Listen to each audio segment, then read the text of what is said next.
lebih besar karena tingginya ketergantungan proses produksi terhadap keterampilan pekerja. Pada jenis teknologi 2, jumlah karyawan ahli tidak terlalu besar karena jenis pekerjaan menuntut adanya pembagian kerja menjadi pekerjaan-pekerjaan khusus. Dan ini bisa dilihat, biasanya kalau produksi massal itu banyak karyawan ahli. Nah, itu juga dilihat nanti struktur organisasinya, kepemimpinannya seperti apa. Oke.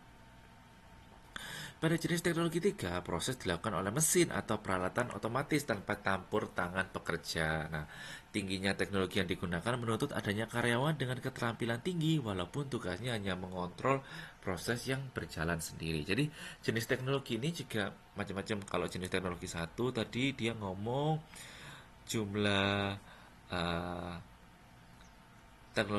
jenis teknologi satu membutuhkan banyak keterampilan dari pekerja.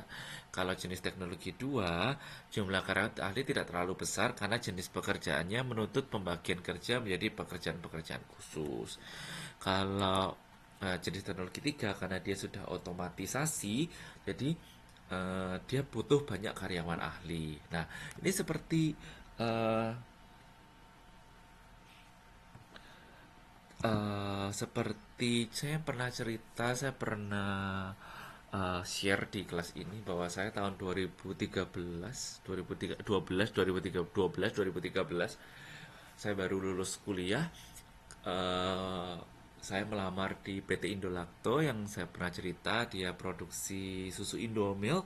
Nah, dia untuk operator mesin dia membutuhkan lulusan D3 sama S1. Jadi menurut saya biasanya perusahaan-perusahaan itu cukup SMK atau dari D1, tapi ini dia membutuhkan benar-benar lulusan perguruan tinggi. Dan ternyata saya baru tahu bahwa semua mesinnya itu menggunakan eh, teknologi otomatisasi mesin, dan mesinnya menggunakan penjelasannya menggunakan bahasa Inggris. Mungkin itu yang menjadi apa namanya ya, uh, requirement mereka untuk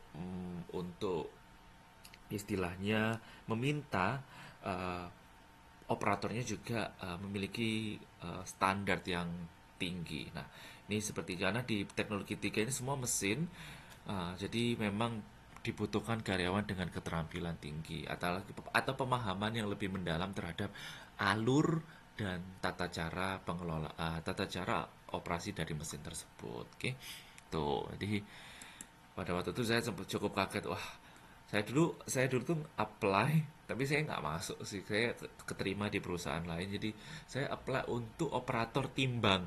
Bayangkan, saya kan lulusan, saya dulu S1 2012. Mungkin teman-teman masih masih ini ya, masih sekolah 2012 saya baru lulusan. Saya jurusan dulu, saya sekolah itu jurusan teknologi pangan.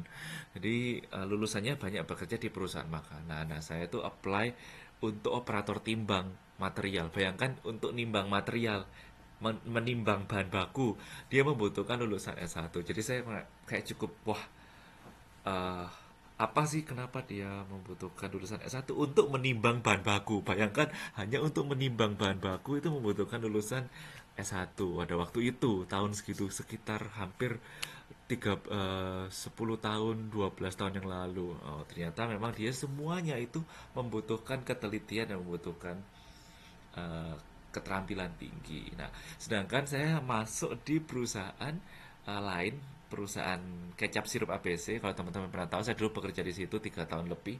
Nah, itu ya operatornya lulus SMK gitu, SMK atau mungkin D1 gitu. Ternyata memang beda-beda beda kelas gitu. Oke, anyhow, itu sekedar pengalaman saya. Oke, kita masuk kembali ke materi ya. Jadi memang sekarang perkembangan zaman, memang pendidikan itu sangat penting di, ya, teman-teman sangat hebat jadi bekerja sambil sekolah nanti. Jadi perasaan Bapak satu jadi operator tuh gimana, Pak? Maksudnya, apa aku sekolah 4 tahun jadi operator banget nih gitu. Gitu-gitu ada gitu-gitunya nggak? Ada perasaan gitu. Tapi pekerjaan saya yang pertama pun itu, sebelum saya masuk di kecap sirup ABC pun itu juga di perusahaan, nama perusahaan Seleb Seleb biji kopi. Tahu tahu Seleb gak? Iya, iya. Biji penggilingan kopi itu gitu ya.